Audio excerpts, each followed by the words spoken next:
Bonjour mesdames et messieurs,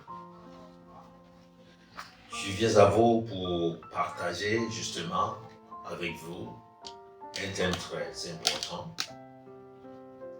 qui est intitulé un partenariat durable. Un partenariat durable. Nous l'avons pris dans le livre de Philippiens, chapitre 3, verset 10. Alors, la première chose que nous aimerons savoir, c'est qu'est-ce que le partenariat? Qu'est-ce que ça veut dire quand on dit partenariat?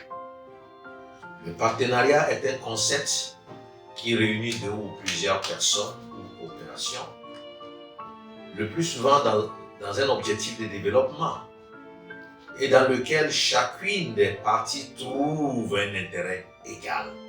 Je précise bien, un intérêt égal. C'est ça le partenariat. Bon, alors, si vous êtes en partenariat et vous dominez sur l'autre, ce n'est pas véritablement un partenariat.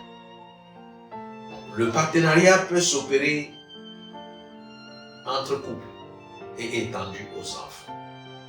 Un couple doit avoir un objectif de développement commun qui implique les enfants ou leurs enfants.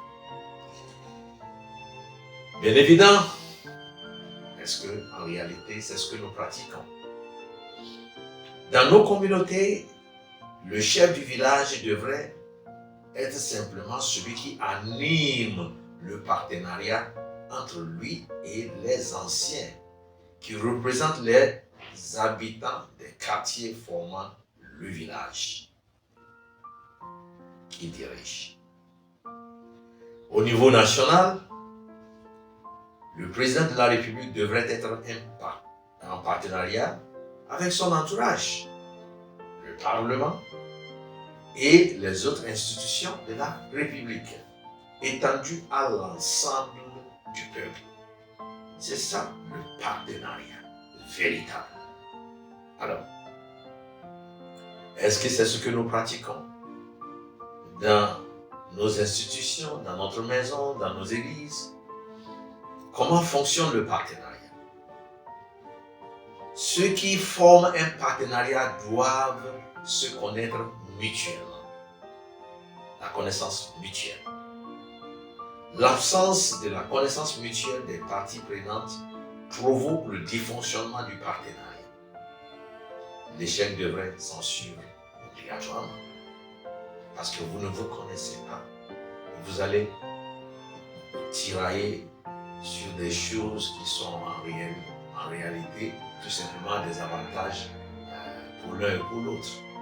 Et ça ne marchera pas. Bien-aimés, les divorces ou séparations de couple, les crises communautaires et les agitations conduisant au renversement d'un régime émanent tous du partenariat handicapé.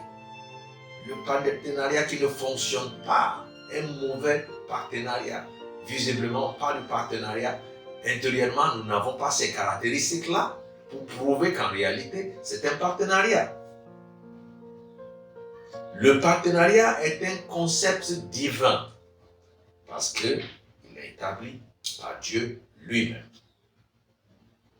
Peut-être que cela vous étonne, mais c'est vrai. Le contraire du partenariat est l'adversité. Quand vous n'êtes pas en partenariat, vous devenez des adversaires. Sachez très bien que l'adversité peut porter une connotation négative dans certaines situations. L'adversité. Voilà. Donc, c'est le contraire du partenariat. Il est établi par le diable pour combattre les œuvres de Dieu que nous devons faire en partenariat avec Dieu lui-même. Alors, si le diable vous met, vous êtes adversaire de Dieu, vous êtes foutu parce que vous allez continuer par combattre tout ce que Dieu fait. Vous n'êtes pas en partenariat avec lui.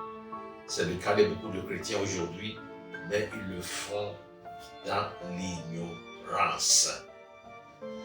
Paul nous donne le secret du partenariat durable dans Philippiens 3, 10. Il dit, je veux connaître Christ, je veux le connaître, et la puissance de sa résurrection, et la communion de ses souffrances, en devenant comme lui dans sa mort. Voilà les propos de Paul. Il veut connaître son patron, il veut savoir qui il est, pour juste, pour être un partenaire fidèle à lui. Parce qu'il sait que Jésus le connaît très bien. Et il fait l'effort de le connaître. Est-ce que nous faisons l'effort de connaître Dieu? De le connaître dans toutes ses dimensions?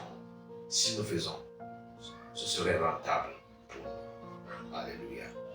Je veux conclure très rapidement ce petit enseignement en disant que nous devons connaître Christ réellement dans toutes ses dimensions. Car il nous connaît parfaitement. Christ nous connaît parfaitement. Et il est prêt à partager sa nature infinie avec nous. Parce que nous sommes son partenaire. Ce n'est qu'en ce moment seul que commence un véritable partenariat durable entre Dieu et ses enfants. C'est-à-dire quand vous connaissez bien Dieu, et Dieu pour lui, il vous connaît, parce qu'il vous a créé, il vous connaît. Mais quand vous ne le connaissez pas, il n'y a pas de partenariat possible. Donc, cela s'étend jusqu'à l'éternité, où l'infini Dieu partagera sa joie parfaite avec ses enfants pleinement à son image. Cela ne démontre-t-il pas un intérêt égal? Oui. Oui. Dieu n'a aucun intérêt supérieur à nous. Quand nous serons là, nous partageons tout ensemble. Nous serons comme lui, exactement comme lui, dans un corps glorieux. Vous voyez? Voilà le partenariat que Dieu veut utiliser justement pour montrer son amour au monde. Voilà le partenariat qui échappe de toute individu et qui cause la souffrance. Voilà le partenariat que les nations n'arrivent pas à embrasser. Et quand vous voyez quand l'Occident donne, c'est pour reprendre 2 fois. et c'est baptisé partenariat. Voilà, ces genres de partenariat ne démontrent pas un intérêt égal. Et cela ne peut pas apporter une transformation. Que le Seigneur Jésus nous aide à comprendre et à accepter que cette transformation s'opère en nous, dans le nom puissant de Jésus. Je vous remercie. À très bientôt. Bye bye.